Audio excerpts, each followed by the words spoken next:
வாழ்க வையகம் வாழ்க வளமுடன். வாழ்க வையகம் வாழ்க வையகம் வாழ்க வளமுடன். குரு வாழ்க, குருவே துணை. நாம் இன்னைக்கு சிந்திக்க இருக்கின்ற தலைப்பு ஆசை சீரமைத்தல். ஆசை இல்லாத மனிதரே இருக்க முடியாதுங்க. ஒவ்வொரு மனிதருக்கு இடையிலையும் பல ஆசைகள் இருக்கத்தாங்க செய்கிறது. ஆசையை அந்த காலத்தில் நம் முன்னோர்கள் பல பெயர்களில் சொல்லியிருக்காங்கங்க. அவ்வா, பற்று, வேட்கை, காமம், காமியம் அப்படின்னு சொல்லியிருக்காங்கங்க. ஆனால் இது எல்லாமே எதை குறிக்குதுங்க? ஆசையை தாங்க குறிக்குது. ஆசையே துன்பத்திற்கு காரணம்னு புத்தர் சொல்லியிருப்பாருங்க. அதை கூட அந்த காலத்தில் மக்களிடையே ஆசை ஒரு வெறுப்பாக தோன்றியிருக்கிறதுங்க. ஆனால் மகரிஷி என்ன சொல்லியிருக்காருங்க? மகரிஷி ஆசையை 3 விதமாக சொல்லியிருப்பாருங்க. மண்ணாசை, பெண்ணாசை, பொன்னாசை அப்படின்னு. மண்ணாசைன்னா என்னங்க? மனை, விளைநிலம், வீடு, இது மீது நம்ம ஆசையை வச்சுருந்தோம்னா அதுக்கு பேர் என்னங்க? மண்ணாசை அப்படின்னு சொல்லியிருப்பாங்க. அதுதான் மண் மீது மனிதனுக்கு ஆசை, மண்ணிற்கு மனிதன் மீது ஆசைன்னு ஒரு பாடல் வரிகளில் கூட வருங்க. ஆசை. அடுத்து பெண்ணாசைன்னா பெண்கள் மீது ஏற்படும் ஆசை தான் நம்ம பெண்ணாசைன்னு சொல்லியிருக்கிறாருங்க. பெண்கள் அதுக்கு கூட நம்ம ராமாயணத்தில் பார்த்தோம்னா ராவணன் சீதை மேலே ஆசைப்பட்டதுனால என்ன பிரச்சனையை சந்திச்சார் அப்படிங்கிறது எல்லாத்துக்கும் தெரிஞ்ச ஒன்று தாங்க. பொன்னாசை அப்படின்னு என்னங்க? விலை உயர்ந்த பொருட்கள், தங்கம், வைரம், இந்த மாதிரி மீது அதிக ஆசையில் மக்கள் ஏற்படுத்திக்கக்கூடிய ஆசையை தான் பொன்னாசை அப்படின்னு சொல்கிறாங்க. தீய ஆசைகளை நம்ம ஒழித்தல் வேண்டும் அப்படின்னு சொல்கிறாங்க. ஆசையை உண்ணாமல் உடுத்தாமல் மற்றவைகளை அளவோடு அனுபவித்தல் இல்லாமல் இருத்தல் என்பது சாத்தியம் இல்லைங்க. அது அளவோட. இப்போ உணவுங்கிறது ஒவ்வொருத்தவங்களுக்கும் முக்கியங்க. அதே மாதிரி உணவு, உடை ஒவ்வொருத்தவங்களுக்கும் முக்கியம். மற்றவைகளை உணவுக்கு உடைக்கு தேவையான எல்லா பொருட்களையும் அனுபவிக்கிறது என்பது எல்லாத்துக்கும் சமமானது தாங்க. அதை அனுபவிக்காமல் இருத்தல் என்பது சாத்தியமில்லை அப்படின்னு சொல்லியிருப்பாங்க. ஆனால் எது தேவையில்லை என்று அறிந்து ஆசையை அளவோடு பயன்படுத்தணும் அப்படின்னு சொல்லியிருக்காங்க மகரிஷி அவர்கள். ஆசையை பெரும்பாலும் தேவையின் காரணமாக தாங்க எழுகிறது. நம்ம இப்போ ஒரு உணவை எடுத்துக்கிறோம், பசிக்காக சாப்பிட்றோம். பசிக்காக சாப்பிட்டதுக்கப்புறம் இன்னும் கொஞ்சம் டேஸ்ட்டாக இருக்குது அப்படின்ட்டு நம்ம என்ன பண்ணுறோம்? அதிகமாக சாப்பிட்டோம்னா அது பசிக்காக சாப்பிட்றது, அது ஆசைங்க. ஆனால் அதுவே அதிகமாக சாப்பிட்டோம்னா அதுக்கு பேர் என்னங்க? பேராசையாக அது மாறுகிறதுங்க. அதுதான் ஆசை இயற்கையின் எழுச்சி. அது தேவையில்லை என்பதை தீர்மானிப்பது தீர்மானிப்பதில் நம்ம சுய விழிப்புணர்வுடன் இருக்கணுங்க.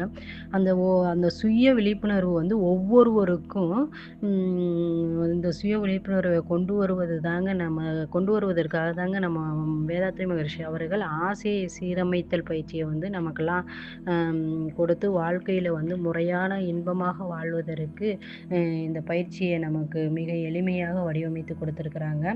நாம் ஆசைகளை இது சரிதானா, சரியில்லையா, சரியில்லாத ஆசை தானா அப்படிங்கிறத நம்ம ஈஸியாக கண்டுபிடிச்சிடலாங்க. இப்போ ஒரு ஆசையை நம்ம நினைக்கிறோம் அப்படின்னா அந்த ஆசையை அடைவதற்கு நமது மனம் அமைதியாக இருந்ததுன்னா நம்ம என்ன பண்ணலாங்க? அந்த ஆசை நமக்கு சரியான ஆசை தான் அப்படின்னு நம்ம முடிவெடுத்துக்கலாங்க. அதுவே இன்னும் அந்த ஆசை நமக்கு மனதை அமைதியை கொடுக்காம பிரச்சனையை ஏற்படுத்துகிற மாதிரி, துன்பத்தை கொடுக்குற மாதிரி இருந்து அந்த ஆசை என்னங்க? சரியில்லாத ஆசைன்னு நம்ம ஈஸியாக ஆசையை புரிஞ்சுக்கலாங்க. பிரச்சனைக்கு காரணமே இதுதாங்க. மனிதனுடைய தேவைகள் அதிகமாகும் போது தாங்க பிரச்சனைகள் அதிகமாக வந்துட்டு இருக்கு. அதனால தான் அந்த காலத்தில் வீட்டில் குடும்பத்தோட மற்ற சமுதாயத்தோடு ஒத்து உதவி வாழ்ந்தோம்னா நமக்கு ஆசைகள் வரும், தேவைகள் அதிகமாக இருக்கும். அதனால் நம்ம நினச்சதை சாதிக்க முடியாதுன்னு என்ன பண்ணுறாங்க? காட்டை நோக்கி போயிடுறாங்க. அதுக்கு தான் ஒரு கதை இருக்குங்க. ஒரு மனிதன் தனியாக வாழ விரும்பியதாக ஒரு மனிதன் என்ன பண்ணியிருக்கான்? காட்டில் சென்று நம்ம போய் வாழலாம் அப்படின்ட்டு காட்டுக்கு போயிட்டாங்க. அங்கே போய் என்ன பண்ணுறாங்கன்னா, காட்டில் அவங்க தனியாக வாழ்ந்துட்டுருக்காங்க. அப்போது தன்னுடைய ட்ரெஸ் எல்லாம் வாஷ் பண்ணி காய போட்டிருக்காருங்க. அங்கே அவங்க என்ன வாய் துவச்சி காயப்பட்ட ட்ரெஸ்ஸில் வந்து எலி என்ன பண்ணிருச்சுங்க, இப்போ கிழிச்சு தூக்கி போட்டுருச்சுங்க. இப்போ இந்த எலியை வந்து விரட்டுவதற்காக அவர் என்ன யோசித்து என்ன பண்ணுறாரு, ஊருக்குள்ளே போய் ஒரு பூனையை பிடிச்சிட்டு வராருங்க. பூனையை பிடிச்சிட்டு வந்து அதை வளர்க்குறதுக்கு அது வந்து காட்டில் வந்து தேவையான பூனைக்கு உணவு கிடைக்காதனால அவர் என்ன யோசிக்கிறாரு, இந்த பூனைக்கு பால் கொடுக்குறதுக்காண்டி போய் என்ன பண்ணுறாரு, ஊருள்ள போய் ஒரு பசுமாட்டை பிடிச்சிட்டு வராருங்க. பசுமாட்டை பிடிச்சிட்டு வந்து அவர் அதை பராமரித்து பார்த்துக்கிட்டு இருக்காரு. அவரால் முடியலை பராமரிக்கிறதுக்கு. அவர் என்ன யோசிக்கிறாரு, இது நம்மளால் பார்க்க முடியல, ஒரு மாடை பாதுகாக்கணும்னா எவ்வளோ கஷ்டங்கிறது நம்ம கிராமத்தில் உள்ள மக்களுக்கோ இல்லை அந்த மாடு வச்சுருக்கிறவங்களுக்கோ தெரியும் இல்லைங்களா. அதை இவர் என்ன பண்ணிட்டாரு, இது பராமரிக்கிறது நமக்கு செட் ஆகாது, நம்ம ஒரு பெண்ணை கூட்டிகிட்டு வந்து பார்க்க சொல்லலான்ட்டு ஒரு பொண்ணை போய் கூட்டிகிட்டு வந்து அந்த பொண்ணுக்கு சம்பளத்தை கொடுத்து மாட்டை பார்த்துக்குங்க அப்படின்னு சொல்லி பார்த்துக்க சொல்கிறாருங்க. அந்த பொண்ணும் பார்த்துட்ருக்காங்க. அந்த பொண்ணுக்கு தேவையான அந்த போதுமான அளவு சம்பளம் கிடைக்கல.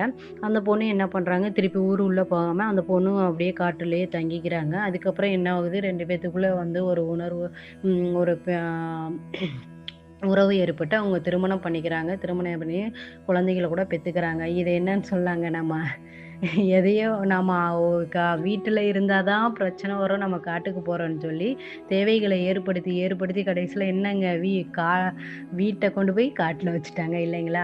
அதனால் நம்ம எது தேவையில்லைங்கிறத உணர்ந்து அதை நம்ம செயல்படணும் அப்படிங்கிறது இந்த கதை நமக்கு உணர்த்தியிருக்குதுங்க.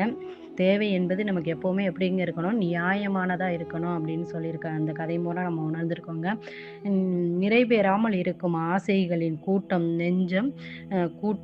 நெஞ்சம் மனம் பேச்சடைய பிணக்காகும்.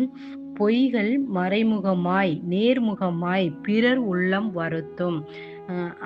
இப்போ என்னென்னா, நிறைவேறாத ஆசைகளை வந்து நம்ம மனசில் வச்சிருக்கும் போது வாழ்வில் வந்து வெற்றி பெற முடியாது. பல தோல்விகளை தான் நம்ம சந்திச்சுக்கிட்டே இருக்கோம். இதுக்கெல்லாம் காரணம் என்னங்க, ஆசை தாங்க.